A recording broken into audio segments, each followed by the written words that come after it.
یہ جو رافضی ہیں ان کا دین ہی جھوٹ پر بنا، ہر بات جھوٹی، حدیثیں گڑھ لی، حضور نے فرمائی نہیں، اپنی طرف سے بنا لی، اپنی طرف سے سب بنا بنا کر کے حضرت علی کے شان میں، اہل بیت کے شان میں بناتے گئے، گڑھتے گئے اور پھیلاتے چلے گئے۔ روافظ، حضرت علی سے پوچھا گیا روافظ کے بارے میں تو حضرت علی کے طرفدار لوگ تھے، لیکن حضرت علی ہیں، حق پسند ہیں، حق کے داعی ہیں، نبی کے داماد ہیں، ان کے بھائی ہیں۔ 10 برس کی عمر سے جس نے اسلام کی مدد کی ہے وہ آج اسلام سے کیسے پھسل سکتا تھا؟ اس لیے سیدنا علی سے جب پوچھا گیا روافظ کے بارے میں کہ وہ آپ کو خدا کہتے ہیں تو فرمایا آگ جلا کے ان لوگوں کو اس میں زندہ ڈال دو۔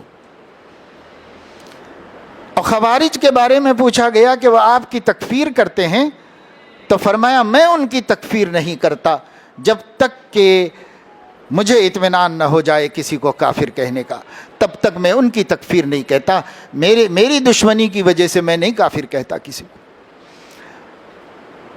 پھر حضرت علی رضی اللہ تعالی عنہ ان کو سمجھاتے رہے، کوشش کرتے رہے، وہ بھاگ نکلے۔ انہوں نے جا کر کے عمان کی سرحدوں کی طرف، یمن کی سرحدوں کی طرف جا کے پناہ لے لی، اپنے کو مسلمانوں کے سماج سے، دارالاسلام سے دور کر لیا اور الگ چلے گئے۔ اور وہاں وہ لوگ دعوت دیتے رہے، لوگ بڑھتے رہے۔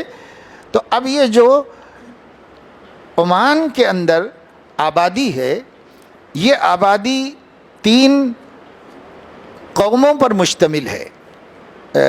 عمان سلطنت مسقط جس کا دارالحکومت ہے، سلطنت عمان کی آبادی 3 قوموں پر مشتمل ہے۔ ایک شوافع ہیں جو جبلی کہلاتے ہیں، زیادہ تر پہاڑیوں پر رہتے، اب پتہ نہیں شہروں میں آ گئے ہوں گے، جب ہم نے دیکھا تھا تو پہاڑوں ہی پر ان کی آبادیاں تھیں، سب پہاڑوں ہی پر رہتے تھے، وہ جبلی کہلاتے تھے۔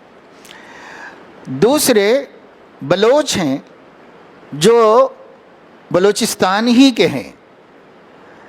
سلطان تیمور بن سعید نے بلوچستان کی شہزادی سے شادی کی تھی تو اس کے ابا نے بلوچستان اس کو جہیز میں دیا تھا، تو اس نے جہاز بھیج کے بلوچستان والوں کو عمان بلا لیا تھا۔ اب وہ عرب ہو گئے ہیں، عربی بولتے ہیں، عربوں کی طرح رہتے ہیں، عربی ہو گئے ہیں، لیکن وہ ان کے نام کے ساتھ بلوش لگا ہوا ہوتا ہے، ان کے نام کے ساتھ وہ ہیں بلوچی۔ یہ لوگ ہیں۔ اور تیسرے وہاں کے اصل مقامی باشندے ہیں جو عبازی کہلاتے ہیں، جو ان کے مذہبی رہنما عبداللہ بن عباس کے طرف منسوب ہیں۔ یہ جو عبازی ہیں یہ لوگ اصولی اعتبار سے خوارج ہی ہیں۔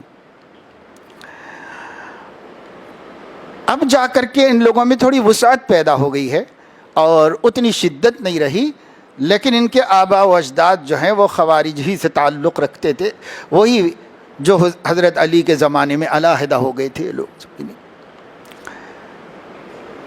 اب آپ کو میں اپنے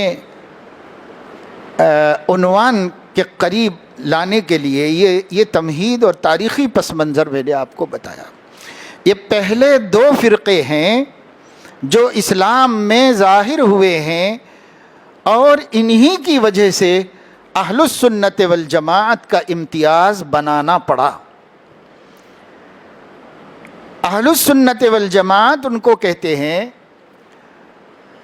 جن کا موقف اور مسلک یہ ہے کہ دین کی دلیل کتاب اللہ، سنت رسول اللہ اور اجماع امت ہے۔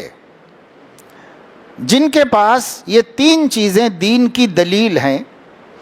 ایک چوتھی بھی آپ کسی عنوان میں سن لیں گے، اس پروگرام میں مولانا نے بڑی جامعیت رکھی ہے، اس کو قیاس کہتے ہیں، تو وہ کبھی جب اس عنوان پہ بات ہوگی تو سمجھ لیجئے گا، اس کی کوئی زیادہ اہمیت نہیں ہے۔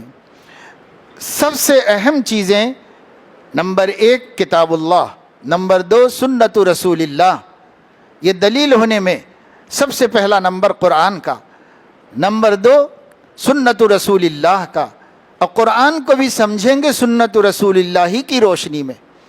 پھر نمبر 3 اجماع امت کہ وہ مسئلے جس میں اختلاف ہو تو امت کا اجماع کدھر ہے، وہ اجماع امت کہلاتا ہے۔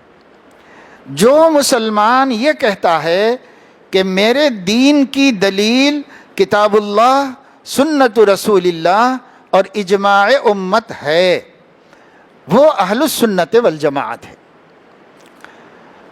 جو اس میں سے ایک بھی نہیں مانتا وہ اہل السنت والجماعت نہیں۔ جیسے کوئی یہ کہے کہ میں کتاب اللہ اور سنت رسول اللہ کو تو دلیل مانتا ہوں، اجماع امت کو نہیں مانتا، تو گو وہ مسلمان ہو پر اہل السنت والجماعت تو نہیں ہو۔ اور حضور علیہ السلام نے فرمایا کہ سیدھے سے جنت میں جانے والے صرف اہل السنت والجماعت ہیں۔ ما انا علیہ و اصحابی، جس پر میں اور میرے صحابہ ہیں۔ امام ابن تیمیہ رحمۃ اللہ علیہ فرماتے ہیں ما انا علیہ میں نصوص آ گئے، یعنی قرآن حدیث آ گئے، و اصحابی میں اجماع آ گیا، اس لیے اس جواب میں اہل السنت والجماعت کی تعریف نکل گئی۔ اب کوئی بھی اہل السنت والجماعت اپنے کو بولے مگر ایسا نہ کرے تو وہ اہل السنت والجماعت نہیں ہونے، بول لے رہا خالی ہے نہیں۔ وہ ہونے کے لیے ضروری ہے کہ اس کا اعتقاد یہ ہو کہ وہ کتاب اللہ اور اس میں کوئی چیز نہ ملے تو سنت رسول اللہ میں، اور اس میں کوئی چیز نہ ملے یا اختلاف ہو تو اجماع امت سے دلیل لے لے اور اس پر عمل شروع کر دے، اختیار کر لے اس کو اہل السنت والجماعت کہتے ہیں۔ روافض جو ہیں ان کے جتنے دعوے تھے وہ کتاب و سنت کے خلاف تھے اور اس وقت تک کے مسلمانوں کے اجماع کے خلاف تھے۔ خوارج کے جو دعوے تھے وہ بھی کتاب و سنت اور اجماع امت کے خلاف تھے۔ لہٰذا ایک تیسرا طبقہ بنا، اصل طبقہ، اس کا نام بھی متعین کر دینا پڑا، اس کا نام ہے اہل السنت والجماعت۔ اب جو لوگ سیدنا معاویہ رضی اللہ تعالیٰ عنہ کے ساتھ تھے اور جو لوگ سیدنا علی کرم اللہ وجہہ کے ساتھ تھے، یہ سب لوگ اہل السنت والجماعت تھے، اور جو الگ ہو گئے تھے وہ لوگ اہل السنت والجماعت کے باہر ہو گئے تھے۔ جو بھی اہل السنت والجماعت کے باہر ہوگا اس کو فرقہ کہیں گے، اہل السنت والجماعت ہی کے اندر ہوگا تو اس کو فرقہ نہیں کہیں گے، اسے مسلک و مشرب کہیں گے۔ جمال الوجود بذكر الإله وتصفو